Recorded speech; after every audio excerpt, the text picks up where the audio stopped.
Hey, welcome back guys. Thanks for joining us once again. On this video we're going to talk about how to use a mini-map to range distances past 1,000 meters without having a laser rangefinder, and why you should completely ignore the range-finding skill on your gunners and instead put those crew skills towards something more useful. Once you learn this method and put it to use, you won't have to worry about trying to memorize distances for all positions on all maps. Let's be real here, that's just simply too much work. This is a game that's supposed to be fun after all. So without further ado, let's get into it. So in every map you'll notice that on the bottom right corner there is a number.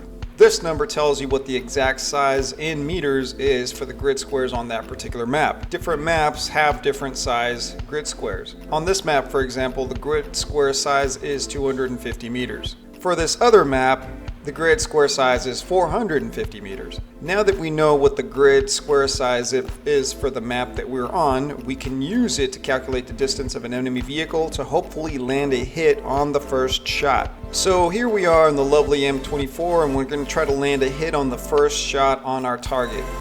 On this particular map we can see that the grid square size is 400 meters exactly. We spot our target and now we can calculate using the grid squares. We have approximately 3.5 grid squares between us, so now we just do the math. 3 grid squares at 400 meters per square comes out to 3 times 400, which equals 1200 meters.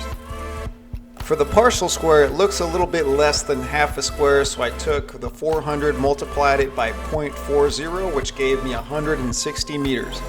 That gives us 1200 meters plus the 160 meters for the partial square, which gives us a total of 1,360 meters distance. Now we just plug that into our sight range and give it a shot.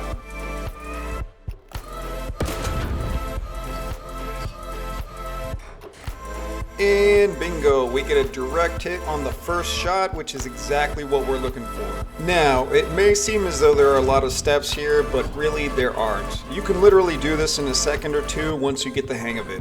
It might sound slightly complicated here because I'm breaking each step down individually to explain it the best I can. During battle, this can be done quickly and without a calculator because remember folks, for ranging, it doesn't have to be exact. You can round up or down slightly to make the calculations easy enough to be done in your head on the fly. On this one, for example, I could have just rounded the partial square to half, which would have been the 300 times 3 times 400 meters, which gives us 1200, plus half of 400 meters, which gives us 200 meters, which would have given me a range distance of 1400, which would have most likely still scored a hit on the first shot, albeit slightly less accurately.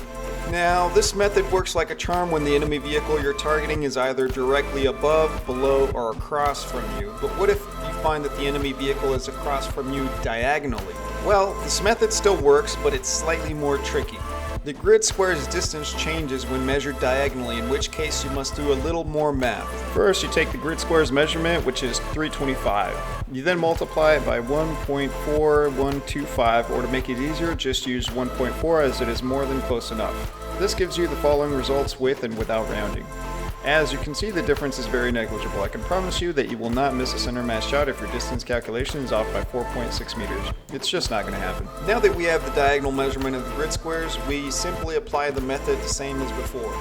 We take the number of grid squares, multiply by the diagonal measurement of each square, and then plug that number into our sight distance and take the shot. Now you might be asking, well, what if I'm not driving a light tank that can spot the exact position of the enemy vehicle on the minimap? Then what?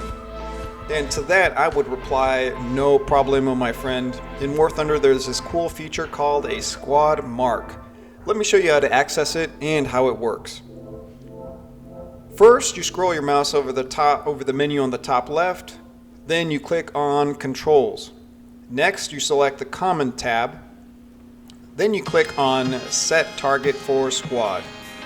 Click Assign button, then pick whichever key you want to bind to it. I use the U key for mine.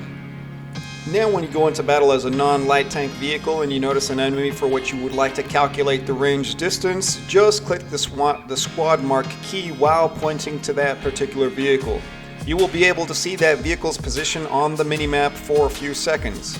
And voila, easy peasy. Now we just plug in the numbers, aim, and fire.